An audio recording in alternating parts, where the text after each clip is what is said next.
I asked our audience on Instagram and YouTube to send us questions because they knew that we're going to be interviewing you guys today. That's right. So one of the questions that I received, actually a lot of questions about the same specific topic. A lot of non-native speaker teachers, a lot of people whose English is not their first language, they keep saying to us that if you are a non-native speaker of English, you cannot work with emergent language. A lot of people say that you need to have a very high degree of language awareness to work with emergent language. So I'd love to hear your take on this one.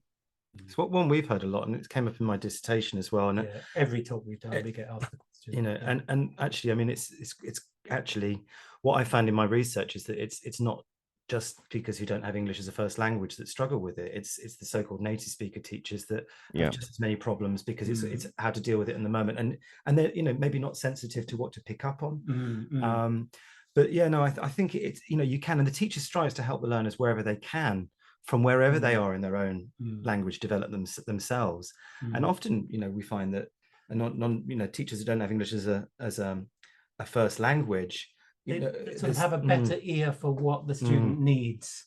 And so what we noticed is that native speaker teachers, or people who were monolingual more than anything else, so they'd never been through the process of learning a language, they would upgrade kind of way beyond what the learner was really trying to say, or very idiomatic language that's really not that useful. So the same thing. So a student might say something like, "I was so tired, so I had a little sleep." "Oh, you had 40 winks, right? Okay." Okay, well, what's so these pre-intermediate learners really needed that, Whereas, yes. Whereas the teachers whose first language wasn't English would sort of go, "Oh, okay, so you had a nap." They would. They're much more. It's much more appropriate, I think. Right. And we interviewed because we had to answer this question in the book, and actually we've closed the book with the answer. Oh, okay.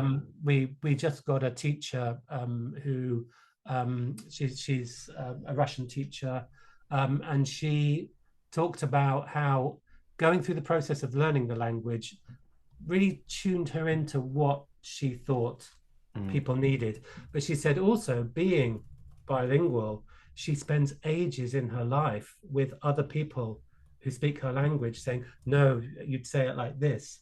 So she said, I'm constantly dealing with language and misunderstanding in my life. If I didn't speak another language, I wouldn't be able to do that. Right. That ear as a learner and as someone who's used to interacting in two languages, the feel and the ear for what's needed is much more pronounced.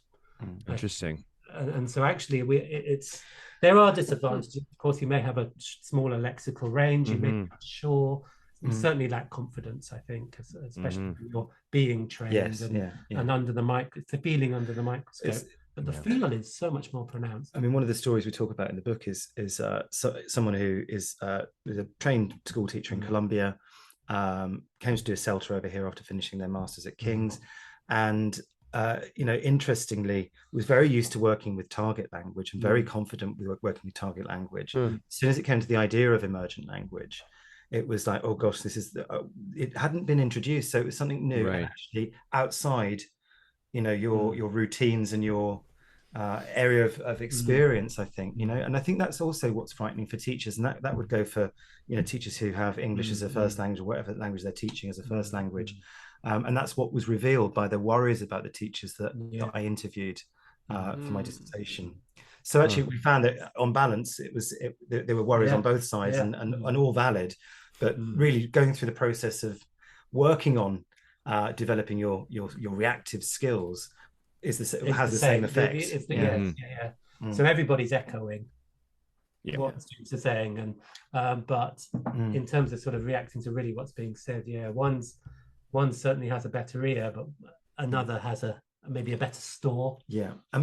Both need to look at the language that's emerged and analyze that language and look at it for its usefulness, so that the learning comes through, language awareness comes through that exercise as well, which we've all gone through. We've all had to go through that process in one way or another.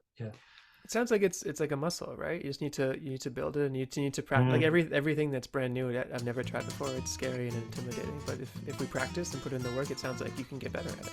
Yeah. The emergent language muscle. Very strange. That's the next book. ELM. There you go.